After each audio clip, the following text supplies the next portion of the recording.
Friends, welcome to my channel. आज आपण ब्लाउजचे जे शोल्डर आहेत ते कशा पद्धतीने कटिंग करायचे आहे ते मी तुम्हाला सांगणार आहे।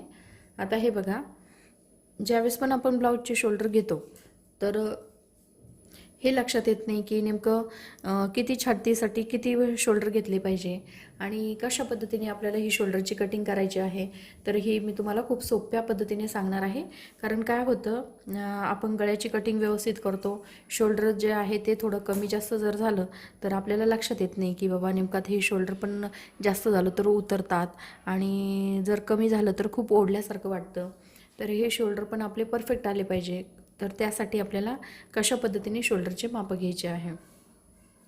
आता हे बघा, इथे आपण ज्यावेळेस शोल्डरचं सांगतो त्यावेळेस खरं पाहायला गेलं तर हे जे बाही जोडलेली आहे, या बाहीपासून या दुसऱ्या बाहीपर्यंत आपल्याला शोल्डरचे माप काढायचे असतात।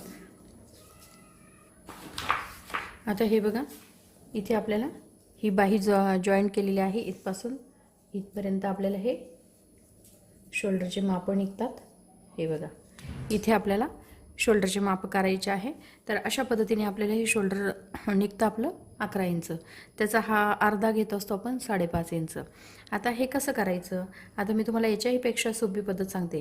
काय होतं, हे नवीन शिवणारे जे असतात आपण त्यांना सांगतो हुक लावून घ्या आणि इथून इथपर्यंत मोजा, पण काय होतं काही काही वेळेस ब्लाऊजची जी ठेवण असते किंवा ते लक्षात येत नाही, किंवा अशा थोडंसं जरी असं अशा पद्धतीने ठेवलं तरी ते शोल्डर जे आहे ते वाढलं जातं, किंवा थोडंसं असं जवळ जर घेतलं तर हे शोल्डर कमी होतं। तर ते परफेक्ट निघालं पाहिजे, त्यासाठी आपल्याला काय करायचं। आता याच्यामध्ये अजून मी तुम्हाला एक सोपी पद्धत सांगते। जसं छोटा जो ब्लाऊज असतो, छोटं माप जे असतं 30 मापापर्यंत, छोटं माप जे असतं जसं 30 छातीपर्यंत जे माप असतं 28, 24, 26, 29 किंवा 30 छातीचे जे माप असतात त्यासाठी आपल्याला गळ्याचे माप घ्यायचे असतात। हे जे गळ्याचं माप निघतं ते आपल्याला 2.25 इंचावर घ्यायचं आहे। आणि शोल्डरचं जर माप काढायचं असेल तर कसं काढायचं, आता हे बघा, इथे आपण ही बाही जॉईंट केलेली आहे, ही तुमच्या लक्षात येत असेल। ही बाही जी आहे ही इथं आपण जॉईंट केलेली आहे। आता इथे जे आहे हे बघा, इथे जे आहे इथे आपल्याला शोल्डर जे आहे ते कसं काढायचं, तर एवढं जर शोल्डर आहे, आता इथे पायपिंग केलेली आहे, पायपिंगच्या पुढं आपलं जेवढं शिवणामध्ये जातं तर हे 1/4 इंच जे आहे तर ते आपण शिवणामध्ये घेतलेलं आहे। आता हे 1/4 इंच जे शिवणामध्ये घेतलं, आता इकडच्या साईडला पण आपल्याला हे थोडंसं वाढवायचं आहे। हे बघा, इकडच्या साईडला पण वाढवायचं, म्हणजे हे 3.5 इंच आपलं शोल्डर निघतं।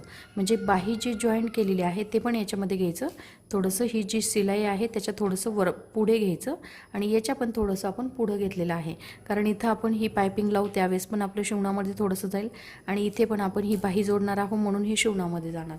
तर मग आपल्याला काय करायचं आहे, जर शोल्डर तुम्हाला परफेक्ट काढायचं असेल तर गळ्याच्या पुढं जसं छोटं गळा जर छोटं माप असेल 30 पर्यंत तर तुम्ही 2.25 इंचावर गळ्याचे माप टाकू शकता। आणि त्याच्या पुढे जर माप असेल म्हणजे 30 पासून 40 पर्यंत तर तुम्ही गळ्याचे माप 2.5 इंच घ्यायचे आहे। आणि त्यानंतर हे शोल्डर जर आहे हे 3.5 इंच आहे तर या 2.5 इंचाच्या पुढे हे 3.5 इंच टाकायचं आहे। नाही तर सरळ काय करायचं, छोटं माप असेल 28, 30 इंचाचं, 30 इंचापर्यंत जर माप असेल तर तुम्ही 2.25 इंचावर गळ्याचे माप घ्यायचे आहे आणि 5 इंचावर शोल्डरचे माप घ्यायचे आहे।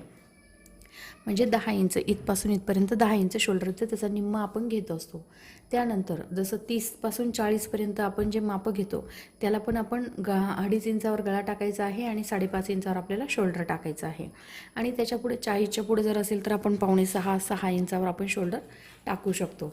तर अशा पद्धतीने खूप सोप्या पद्धतीने मी तुम्हाला शोल्डरची माहिती सांगितलेली आहे। अशा पद्धतीने तुम्ही परफेक्ट जे शोल्डर आहे ते पण काढू शकता। आणि गळ्याचे माप 2.25 ते 2.5 इंचावर घ्यायचं, 2.25-3 इंचावर जास्त काही घ्यायचं नाही, एवढा काही गळा खूप असा वाढला जातो। तर त्यासाठी आपण 2.5 इंचापर्यंत गळ्याचे माप घ्यायचे आहे। आणि त्याच्या पुढे हे शोल्डरचे माप कसे काढायचे ते पण मी तुम्हाला सांगितलं। थोडंसं इकडच्या साईडनी सोडायचं, इकडच्या साईडनी जेवढं माप निघतं 3.5 इंच 3.25 इंच तेवढे माप आपल्याला गळ्याच्या पुढे घ्यायचे असतात। अशा पद्धतीने आपण शोल्डरच्या माप जे आहे ते परफेक्ट काढू शकतो। ही खूप सोपी पद्धत आहे मी तुम्हाला सांगितलेली, तुम्ही अशा पद्धतीने शोल्डरची कटिंग जी आहे ती करू शकता। तर तुम्हाला माझा व्हिडिओ आवडला असेल तर माझ्या व्हिडिओला लाईक करा, शेअर करा आणि आमच्या चॅनलला सबस्क्राईब करा। Thank you for watching this video.